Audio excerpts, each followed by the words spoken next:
ప్రతి ఊర్లో ఒక చెరువు ఉంటుంది. అలాగే ఇప్పుడు మనం చెప్పుకునే కథలో కూడా ఒక చెరువు ఉంది. దాన్ని బంగారు చెరువు అంటారు. ఆ చెరువుకి ఆ పేరు ఎవరు పెట్టారో తెలియదు కానీ నిజంగా బంగారమే. ఎందుకంటే బట్టలు ఉతుకుతూ బతికే వారికి అదే జీవనాధారం. ఇంకో పక్క చేపలు పట్టుకునే వాళ్ళకి కూడా అదే ఆ చెరువే ఆధారం. ఏ అది మనసుపు గారి పంచే బాగా ఉతకాలి. చిన్న మరకున్నా మనకు మాట వచ్చేస్తుంది. అంటూ బట్టలుతికే వెంకన్న, సూరమ్మ దంపతులు వాళ్ళ వర్గం వారు ఒక పక్క, గంగా ఇవి బొమ్మిదాయిలే, మన పంట పండిందే, బుట్టులోకెత్తు. అంటూ చేపలు పట్టుకునే ఏడుకొండల వర్గం వారు ఇంకో పక్క. అంతేకాదు పంటలు పండించడానికి రైతులు, భూస్వాములు ఇంకో పక్క ఉండేవారు. వాళ్ళు కూడా ఈ చెరువు మీద ఆధారపడి పంటలు పండిస్తూనే ఉండేవారు. ఈసారి కూడా కుడి కాలువకి నీళ్లు వదిలితే కొంచెం బాగుంటది. మన మెట్ట పొలాలకు బాగా నీరందుతుంది అని చెరువుకి ఒక పక్క నిలబడి పెద్ద రైతైన సుందరయ్య మాట్లాడుతూ ఉన్నాడు. అతని పక్కనే ఉన్న కృష్ణయ్య, కుడి కాలువకు నీళ్లు వదలాలంటే ఆ వెంకన్న వర్గం వారు బట్టలు ఉతకడం ఆపేయాలి. అప్పుడే నీళ్లు కొంచెం సాఫీగా సాగుతాయి అంటూ మాట్లాడుకుంటున్నారు. కాని ఆ చెరువు ఊరందరిది కావడంతో ఎవరు ఎవరిని ఏమనడానికి లేదు. ఇలా ఆ చెరువు చుట్టూ ఎన్నో రాజకీయాలు జరుగుతూ ఉన్నాయి. అలా చెరువుకి మూడు పక్కలా మాట్లాడుకుంటూ ఎప్పుడు అక్కడ హడావిడిగా ఉండేది. అందుకే ఆ చెరువును ఊరికి గుండెకాయ అని కూడా అనేవారు. ఇలాంటి సమయంలో పట్టణంలో చదువుకున్న కృష్ణ ఊరికొచ్చాడు. చాలా రోజుల తర్వాత రాగానే అమ్మానాన్నలు కృష్ణని చాలా బాగా చూసుకున్నారు. మన ఊరు మన ఊరే నాన్న. ఆ పట్టణంలో కాలుష్య మూతలు, రణగొడ ధ్వనులు తప్ప ఏమీ ఉండవు. ఏంటి నాన్న ఊరిని బాగా పొగుడుతున్నావు? కొంపదీసి ఇక్కడే ఉంటావా ఏంటి? అని చూచాయిగా అడిగాడు. అవును నాన్న, ఇక్కడే ఉండి కొత్త కొత్త పద్ధతుల్లో వ్యవసాయం చేద్దాం అనుకుంటున్నాను. మరి నీ చదువురా? చదువుకున్న వారు వ్యవసాయం చేయకూడదా? అందుకే ఎవరో చేసే వ్యాపారంలో కూలీగా చేయడానికైనా చదువుకున్నాడు, వెళ్తున్నాడు. కానీ అసలైన వ్యవసాయం చేయడానికి మాత్రం వెనకం చేస్తున్నాడు. నేను దీన్ని మారుదాం అనుకుంటున్నాను అంటూ నాన్నకు చెప్పాడు. నాన్న కొద్ది రోజులు ఒప్పుకోలేదు. కాని కృష్ణ పట్టుదల, మొండితనం చూసి ఇక ఒప్పుకోక తప్పలేదు. నాన్న అంగీకారం కూడా రావడంతో కృష్ణ పని ప్రారంభించాడు. పొలాలు, ఊర్లు తిరుగుతూ అప్పుడే ఊరి మధ్యలో ఉన్న చెరువు కూడా చూశాడు. చెరువుకి ఒక పక్క చెత్త పేరుకుని పోయింది. ఇంకో పక్క బట్టలు ఉతికే షాంపులు కలుస్తున్నాయి. చేపలు పట్టాక వాటి వ్యర్థాలు కూడా అక్కడే వదిలేస్తున్నారు. ఇంకో పక్క అయితే పంటకి కొట్టే పురుగుల మందు కూడా ఇలాగే చెరువులో కలుస్తోంది. ఇదంతా చూసిన కృష్ణ ఊరి అందర్నీ పిలిపించి పంచాయతీ పెట్టాడు. చూడండి, రసాయనాలు, షాంపూలు, చేపల వ్యర్థాలు అన్ని చెరువులోకి వస్తున్నాయి. ఇవన్నీ చెరువులో కలుస్తున్నాయి. ఇలా అయితే భవిష్యత్తులో చాలా ఇబ్బంది పడతాం.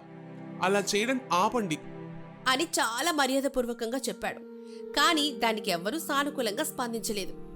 బట్టలు ఉతికేటప్పుడు 4 సుక్కలు కలుస్తాయి, ఆ మాత్రం దానికే చెరువు ఎండిపోద్దా?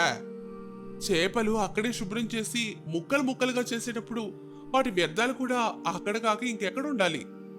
పంటలు పండే దగ్గర ఇది సహజమే అబ్బాయి అని దాన్ని కొట్టిపడేశారు. వాళ్లతో వాదించడానికి కృష్ణ బలం సరిపోలేదు. ఇక ఏం చేయలేక అక్కడి నుంచి మౌనంగా ఉండిపోయాడు. ఆ రోజు రాత్రి నాన్న కూడా అదే చెప్పాడు. ఎందుకురా ఇవన్నీ మనకి? పట్నం వెళ్ళి ఉద్యోగం చేసుకోక వదిలి అని చెప్పడంతో కృష్ణ ఏం సమాధానం చెప్పకుండా మౌనంగా ఉండిపోయాడు. కొన్ని రోజులకి ఎండాకాలం మొదలైంది. ఒకరోజు మధ్యాహ్నం గొర్రెలు మేపుకునే రాము అనే కుర్రాడు చెరువులోకి దూకి ఆడుకుంటున్నాడు. చల్లదనం కోసం ఈత కొడుతూ సరదాగా కాలక్షేపం చేస్తున్నాడు. గొర్రెలు కూడా కాసేపు విశ్రాంతి తీసుకోవడంతో రాము తీరిగ్గా స్నానం చేస్తున్నాడు. అయ్యో అయ్యో, లోపలికంత లోతుగా ఎల్లొద్దురా, నీళ్లు తగ్గిపోయాయి, జాగ్రత్త. ఏంటక్క కొత్తగా మాట్లాడుతున్నావు? నా చిన్నప్పటి నుంచి ఈ చెరువులో ఈత కొడుతున్నాను కదా అనంటూ ఉండగా ఆ చెరువులో మునిగిపోవడం మొదలెట్టాడు. కాపాడండి, కాపాడండి అంటూ కేకలేయడం మొదలుపెట్టాడు. సూరమ్మ అది చూసి భయపడి వెంకన్నని పిలిచింది. వెంటనే వెంకన్న చెరువులోకి దూకి అతన్ని కాపాడాడు. పైకొచ్చాక కొద్దిసేపటికి అతను కోలుకున్నాడు. అదేంట్రా, నువ్వు గజయితగాడు కదా, నువ్వు మునిగిపోవడం ఏంటి? చెరువు అడుగున చెత్త పెరిగిపోయింది మావయ్య, దాంట్లో కూరుకొని పోయాను అని చెప్పాడు. వెంకన్న, సూరమ్మ ఇద్దరూ ఒకరి ముఖాలొకరు చూసుకున్నారు. ఇలా జరిగిన కొన్నాళ్లకి చెరువులో ఉండే చేపలన్నీ చనిపోయి ఒడ్డుకొచ్చేస్తున్నాయి. ఇదేమిట్రా, చేపలన్నీ చనిపోతున్నాయి. ఈ చెరువుకి ఏమైంది? ఇది ఇలాగే కొనసాగితే మన వీధి పాలు కావాలి అంటూ ధర్మాధికారికి ఫిర్యాదు చేశాడు. వెంటనే అతడు ప్రకృతి వైద్యుణ్ణి ఆ చెరువు దగ్గరకు పంపాడు. అతను చెరువు మొత్తం పరిశీలించి, ఇక్కడ ఎక్కువ రసాయనాలు, షాంపూలు నీళ్ళలో కలుస్తున్నాయి, అందుకే ఇలా తయారైంది. అంతేకాదు, చేప వ్యర్థాలు కూడా చెరువులో కలిసి కలుషితమవుతున్నాయి, అందుకే నీళ్లు కూడా చెడు వాసన వస్తున్నాయి అని మొత్తం పూసగుచ్చినట్టు చెప్పాడు. ఈ విషయాన్ని ఎన్నో మాసాల ముందు కృష్ణ చెప్పిన విషయం అందరికీ గుర్తొచ్చింది. కానీ ఏం మాట్లాడలేదు. కాని వాళ్ళల్లో చిన్న మార్పు మొదలైంది. చేపల వ్యర్థాలు చెరువులోకెళ్లకుండా, ఏడుకొండలు వాళ్ళు ఉతికిన నీళ్లు చెరువులో కలవకుండా వెంకన్న వాళ్ళు కొంచెం జాగ్రత్త పడ్డం ప్రారంభించారు. చెత్త వేయడం కూడా తగ్గిపోయింది. నీళ్లు తగ్గుతున్న కొద్దీ ఊళ్ళో తగువులు కూడా మొదలయ్యాయి. ఒకరోజు వెంకన్న వర్గం, ఏడుకొండల వర్గం మధ్య గొడవ జరిగింది. మీరు చేపల కోసం లోతు దోవేస్తున్నారు, మాకు బట్టలు ఉతకడానికి నీళ్లే రావడం లేదు.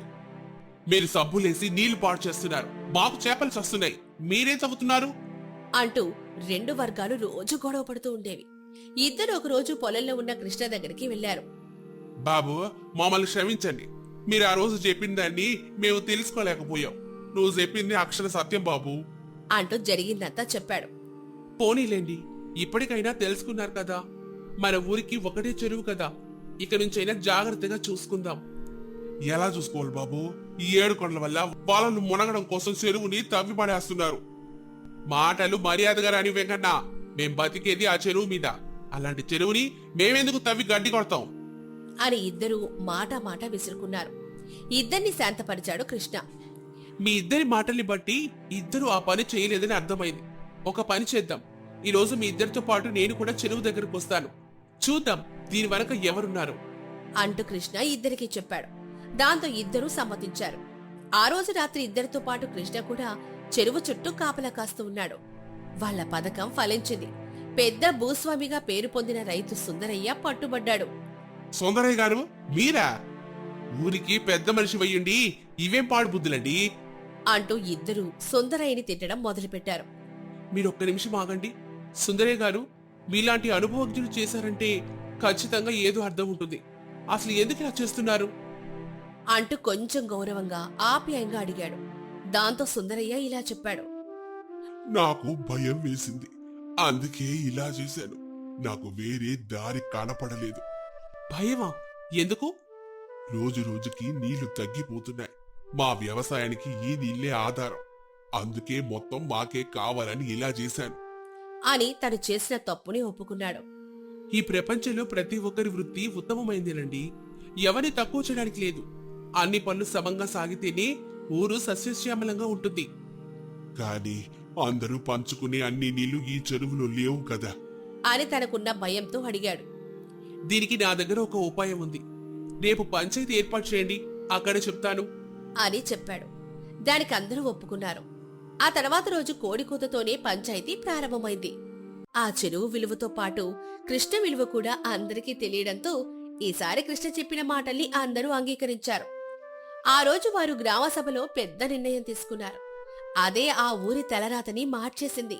వారు తీసుకున్న నిర్ణయాలేంటంటే, చెరువు చుట్టూ చెట్లు నాటాలని, చెరువు పరిసరాల్లో చెత్త వెయ్యకూడదు, చెరువు నీళ్లు ఊరందరూ పంచుకొని వాడుకోవాలి, ఎవరైనా తప్పు చేస్తే అందరూ కలిసి ఆపాలి, ఇలా చేస్తే ఆ చెరువు 10 కాలాల పాటు పచ్చగా ఉంటుంది అని చెప్పడంతో అందరూ దానికి అంగీకరించారు.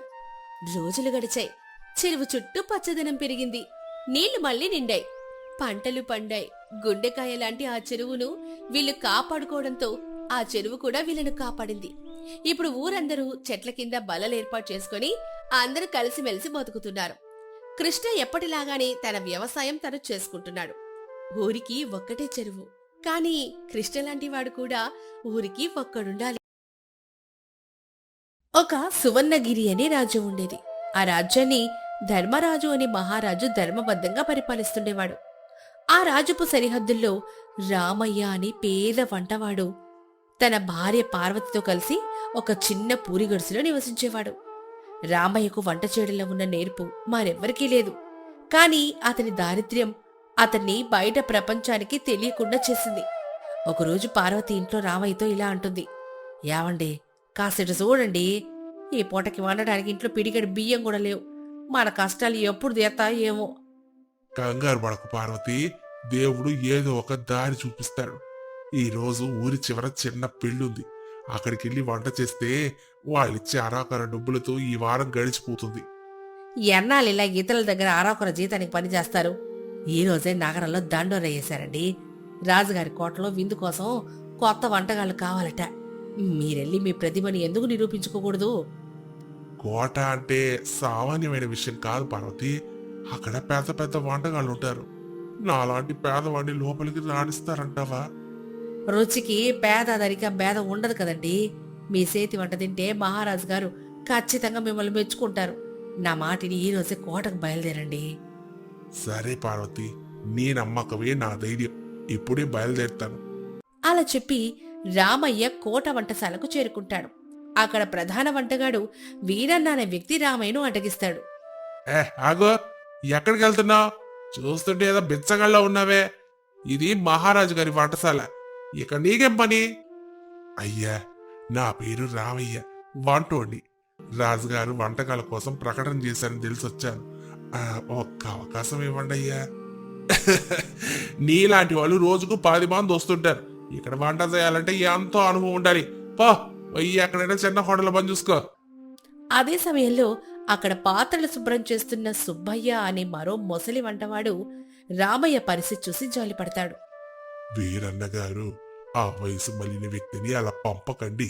పాపం ఆశతో వచ్చాడుగా. ఒకసారి వండనివ్వండి. నచ్చకపోతే పంపించేయచ్చు కదా. సరే సుబ్బయ్య, నీ మాట కాదలేక చెప్తున్నాను. ఓయ్ రామయ్యో, ఆ మూలన ఉన్న చిన్న పొయ్యి మీద ఏదో ఒక వంటకం చెయ్యి. ఒకవేళ రాజుగారికి నచ్చకపోతే నీ వేవ విమానం మోత మోగుతుంది. జాగ్రత్త. చెత్తమయ్యా, తప్పకుండా ప్రయత్నిస్తాను. అలా చెప్పి రామయ్య ఎంతో ఏకాగ్రతతో వంట చేయడం మొదలెడతాడు. సుబ్బయ్య అతనికి కావలసిన సామాన్లు అందిస్తూ ఉంటాడు. రామయ్య వండుతున్న పదార్థం సువాసన వంటశాలంతా వ్యాపిస్తుంది. అబ్బో, రామయ్య గారు, ఏమిటా సువాసన? ముక్కు పుటలు అదిరిపోతున్నాయి. మీరు ఏ మసాలాలు వాడుతున్నారు? సుబ్బయ్య గారు, నేను ఆడేది కేవలం ప్రేమ భక్తి మాత్రమే. వంట చేసేటప్పుడు మనం ఎంత ఏకాగ్రతతో చేస్తామో ఆ రుచి అంత మెరుగుతుంది. అంతలో మహారాజు ధర్మరాజు గారు వంటశాలను సందర్శించడానికి వస్తారు. ఏంటది? ఈరోజు వంటశాలలో ఏదో వింతైనా కమ్మని సువాసన వస్తుంది. ప్రధాన వంటగాడా, ఏం వంటకం సిద్ధం చేస్తున్నావు? అది అది నేను కాదు ప్రభు. ఎవరో కొత్తగా వచ్చిన రామయ్య అని వంటగాడు చేస్తున్నాడు. రాజుగారు రామయ్య దగ్గరికెళ్ళి, ఏమిటా పదార్థం రామయ్య? ఒక్కసారి రుచి చేయించు. తీసుకోండి ప్రభు, ఒక సామాన్యమైన కూరగాయల మిశ్రమం. రాజుగారు రుచి చూసి పరవశించిపోతూ, అబ్బా, అద్భుతం, అమృతంలా ఉంది. ఇన్నేళ్లుగా నేను ఎన్నో వంటలు తిన్నాను, కానీ ఇలాంటి రుచిని ఎప్పుడు చూడలేదే. రామయ్య, నీ వంటలో ఏదో శక్తి ఉంది. నేటి నుంచి నువ్వు కూడా ఈ రాజ వంటశాలలో ఒకడివి. ధన్యుణ్ణి మహారాజా. అలా రామయ్యకు కోటలో ఉద్యోగం దొరుకుతుంది. కానీ వీరన్నకి ఇది ఏమాత్రం నచ్చదు. అతను రామయ్యపై అసూయ పెంచుకుంటాడు. సుబ్బయ్య మాత్రం రామయ్యకు మంచి స్నేహితుడుగా మారతాడు. చూసావా సుబ్బయ్య, ఆ ముసలి రామయ్య వచ్చి మనందరి పేరుని పాడు చేస్తున్నాడు. రాజుగారు ఇప్పుడు అతన్ని పొగుడుతున్నారు.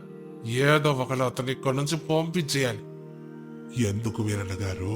అతను మంచోడు, పైగా అద్భుతంగా వంట చేస్తాడు. మనం కూడా అతని దగ్గర నేర్చుకోవాలి, గాని ఇలా కుట్రలు చేయడం తప్పు కదా. నువ్వు నోరు మూసుకో, నీకేం తెలీదు. వాడికి ఒక పెద్ద కష్టం వచ్చేలా చూస్తాను. అలా అనుకుంటూ ఉండగా కొన్ని రోజుల తర్వాత పొరుగు రాజపు రాజు విందు కోసం ఒక భారీ సముద్రపు చేపను తెప్పిస్తారు. ఆ చేపను శుభ్రం చేసే బాధ్యతను వీరన్న కావాలని రామయ్యకు అప్పగిస్తాడు.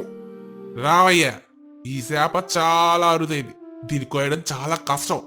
ఒకవేళ ఏ చిన్న పొరపాటు జరిగినా రాజుగారు నేను ఉరి తీస్తారు. నువ్వే దీన్ని శుభ్రం చేయాలి. సరే అయ్యా, మీరు చెప్పినట్లే చేస్తాను. రామయ్య గారు, జాగ్రత్త. వీరన్న ఏదో పన్నాగం పన్నాడు. నేను మీకు సాయం చేస్తాను. వద్దు సుబ్బయ్య, ఈ పని నేను ఒక్కడిని చెయ్యాలి. నువ్వు వెళ్ళి వేరే పనులు చూసుకోలే. అంతా ఆ దేవుడిపైనే బాణం వేస్తాను. అప్పుడు రామయ్య ఏకాంతంగా ఆ పెద్ద చేపను కోస్తూ ఉండగా అతని కత్తికి ఏదో గట్టిగా తగులుతుంది. అది తీసి కడిగి చూడగా ఒక పెద్ద వజ్రం బయటపడుతుంది. అప్పుడు రామయ్య తనలో తాను, ఇదేంటి శాప కడుపులో ఎంత పెద్ద వజ్రమా? దీని కాంతికి గదంతా మెరిసిపోతుంది. ఇది అమ్మితే నా పేదరికం పోతుంది. నేను పార్వతి రాజభోగాలు అనుభవించవచ్చు. మా ఇంటికి అసలు కష్టాలే ఉండవు. ఆ సమయంలో మరోవైపు వీరన్న కిటికీలో నుంచి ఇది చూస్తాడు. అప్పుడు వీరన్న తనలో తాను, అబ్బో, వజ్రం దొరికిందా? ఇప్పుడు వాడు దాన్ని దోచుకుంటే రాజుగారికి చెప్పి వాడిని దొంగ ముద్ర వేసి కారాగారంగా మోపించచ్చు. ఒకవేళ వాడు నాకిస్తే సగం పంచుకోవచ్చు. అలా అనుకుని వీరన్న వెంటనే లోపలికి వస్తాడు. రావయ్య, ఏంటది నీ చేతిలో ఏదో మెరుస్తోంది? అది వజ్రం కదా? నీ అదృష్టం పండిందోయ్. దాన్ని ఎవరికి తెలియకుండా దాచుకో. కావాలంటే నాకు కాస్త వాట ఇవ్వు. ఎవరికి చెప్పాలే. వీరన్న గారు, ఇది మన సొత్తు కాదు. రాజుగారు తెప్పించిన శాపలో దొరికింది కాబట్టి ఇది రాజుగారికి చెందుతుంది. దీన్ని దాచుకోవడం పాపం. నువ్వు పరమ పిచ్చోడు రామయ్యా.